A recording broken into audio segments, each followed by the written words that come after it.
Plantation life. Many people said that plantation life was good.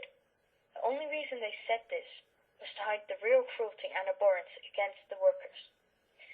We have already put them through incomprehensible pain and tragedy, but now it's even worse. Slaves were not allowed to marry, earn a wage, own property, keep their own name, choose where to live or work, state their point in a court case against a white man, worship, meet others, read and write, protect friends and family, refuse to do anything for their owners. Also, slaves were put in charge of other slaves.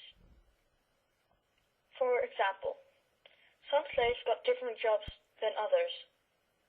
If you were a slave born in Africa, you would have to work in the fields. Slaves that were born in the Americas were domestic servants. Slaves that had a slave mother and a white father normally were the bosses of the slaves that worked in the fields.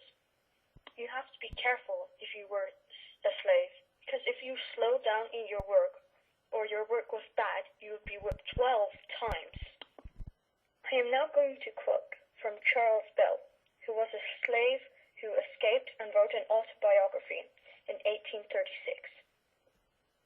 Here goes. The whip used by the overseers on the cotton plantations is different from all the other whips that I have ever seen.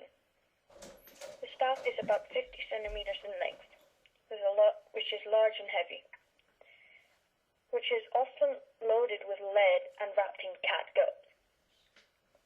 Does this not sound horrible?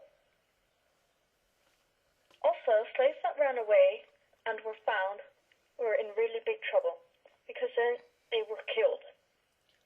The plantation owners were only fined 15 pounds if someone had died.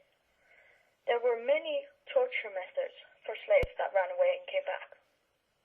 For example, your ear would be nailed to a post, or you were branded on your skin.